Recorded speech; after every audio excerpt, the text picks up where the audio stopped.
Minutos e a gente fala sobre a economia. Um estudo feito por pesquisadores da Fundação Getúlio Vargas apontou que a pandemia do coronavírus pode até dobrar o desemprego aqui no Brasil.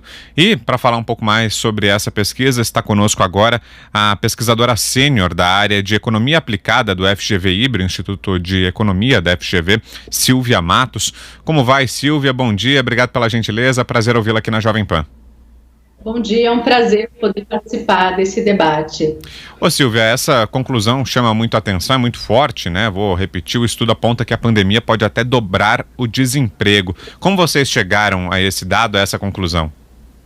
Olha, o primeiro ponto que a gente tem que destacar é que a pandemia já começou em outros países, países como a Ásia e nos países desenvolvidos, na Europa, Estados Unidos. E a gente já tem muita informação sobre os impactos econômicos dessa pandemia nestes países.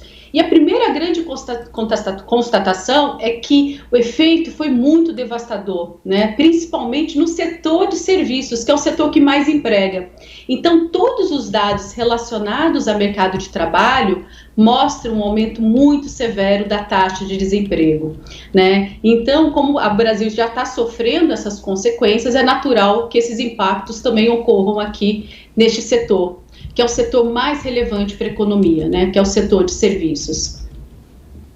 Pois é, Perdão, diga, Brown. Adriana. Vai lá, Adri. Tá bom, vou uma agora.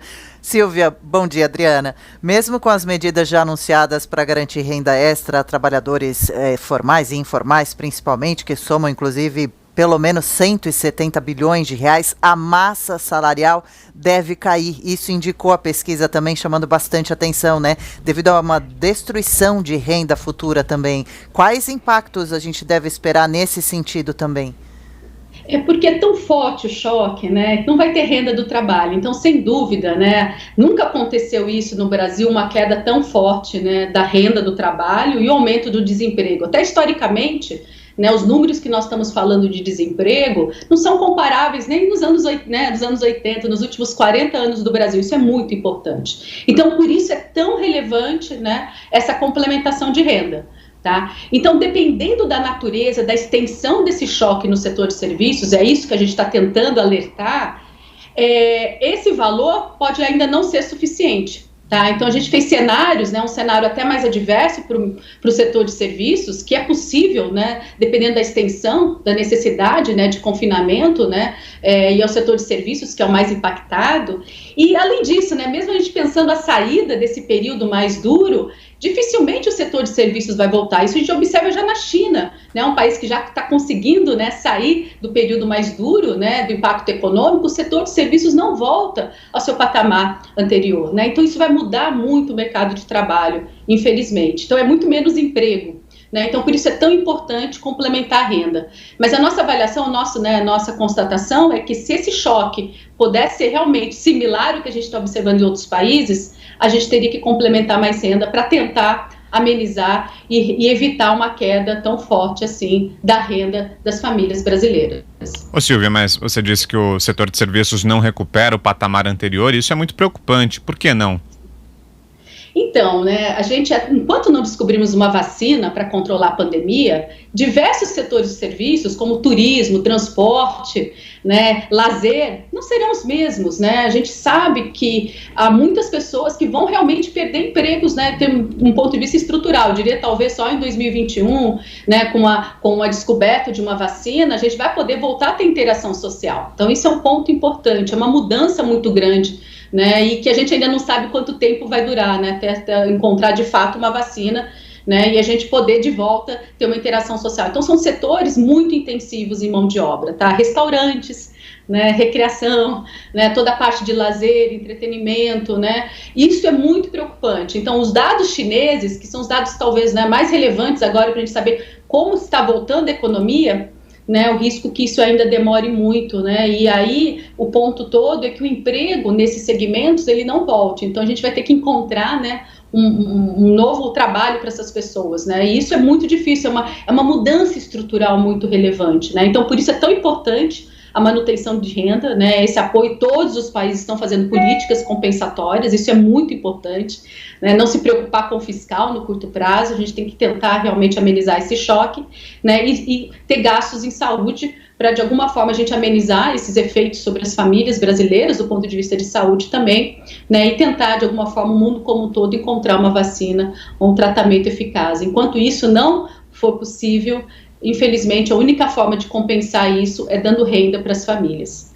Agora, ainda falando, Silvia, sobre essa defasagem no setor de serviços, né, que deve ter uma recuperação muito lenta, essa é a tendência. A pesquisa consegue prever a quantidade de estabelecimentos, de serviços que podem não voltar no Brasil? A gente viu uma pesquisa feita lá em Wuhan, na China, mesmo dizendo que 25% do comércio não voltou. A gente ainda não tem esses cálculos, a gente está trabalhando nisso, e um ponto muito importante no IBRE, nós temos as sondagens setoriais, e nós fizemos uma pergunta a respeito disso para os diversos setores, né, principalmente o setor de serviço, comércio, e a pesquisa foi feita em março. Então o impacto ainda não foi tão severo, porque a pesquisa ocorre ao longo do tempo. Mas logo em breve, né, a gente está fazendo uma nova pesquisa agora em abril, né, perguntando para todos os segmentos do setor de serviços, e a gente vai poder avaliar melhor. E assim que a gente tiver os dados, a gente divulga, porque isso é muito importante, acompanhar, né, não só como está sendo relevante esse choque nesse segmento, mas também a retomada, né? Isso é muito importante e, por enquanto, que a gente tem observado realmente na China, isso já é um indicador, né, antecedente que talvez o resultado seja parecido. Mas a grande discussão é que se o governo não atuar, né, de uma maneira tão eficaz, o efeito pode ser um pouco mais duradouro, né, e esse é nossa grande preocupação. E lembrando que o Brasil, né, recebeu esse choque no momento de muita fragilidade no mercado de trabalho. Então esse é um ponto importante, né, já com muito desemprego, né, um desemprego elevado e renda crescendo pouco, né? Então as famílias não têm muita poupança e condições, né, de levarem muito tempo, por muitos meses, numa situação como essa. Ô Silvia, e a gente está sublinhando bastante aqui que isso vai atingir o setor de serviços. Para detalhar para quem nos acompanha, para os nossos ouvintes, para os nossos espectadores, exatamente a que áreas a gente está se referindo quando fala sobre o setor de serviços e quais segmentos dentro desse grupo de serviços devem ser os mais afetados? Então, dentro do PIB, né, do PIB da economia como um todo, o setor de serviços tem grandes segmentos, né? O setor do comércio está aí dentro, e o setor também de transportes, o setor relacionado a todos os serviços prestados às famílias e às empresas. A gente está falando aí de educação, saúde, lazer, alimentação. Então, o setor de serviços, né, de fato, ele é o mais importante para o PIB. Ele tem um peso de 70%, que a gente fala, o que gera valor agregado para a economia. E o emprego também é dessa ordem de magnitude, ou seja, todo emprego gerado no Brasil, em torno de 70% vem do setor de serviços. E tem uma parcela importante também no emprego dentro do setor de serviços, que são serviços públicos, né? Então, esse a gente imagina que não vai ter impacto, ao contrário, né? Provavelmente a gente vai ter que contratar mais médicos, como a gente está vendo, então pode ser que até contribui positivamente para o emprego. Mas o restante como um todo, né, do setor de serviços, que é praticamente 80% do emprego desse segmento, que é os serviços privados que a gente fala, está sofrendo efeito, né? Então toda a parte que a gente diz de comércio, logística, e a gente vê dados, qualquer dados relacionados a isso, né?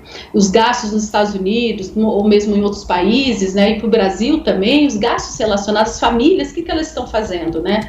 Elas estão reduzindo fortemente qualquer gasto relacionado a serviços que não são essenciais, né? A gente está só comprando comida e remédios, né? Basicamente é isso que a gente mais necessita no momento, né? Então toda a parte de lazer, toda a parte, enfim, de relacionado a transporte desnecessário, né, digamos assim, que seria para um lazer, né, compras, né, de bens como vestuário, né, ele reduz fortemente, né, então é uma quebra estrutural muito grande na economia, né, então são muitas, né, empresas, né, que dependem desse tipo de segmento. É claro, algumas podem tentar modificar, a gente está vendo, né, o que é necessário no mundo hoje, né, são máscaras, são roupas, de equipamentos para prevenção de saúde, coisas do gênero. Então, algumas pessoas conseguem ainda, mas é claro que isso não vai ter impacto suficiente para segurar a economia. Então, por isso que é necessário, sim, como outros países, a atuação do setor público. Certamente. E a pesquisa traz uma projeção de queda de até 6% do PIB.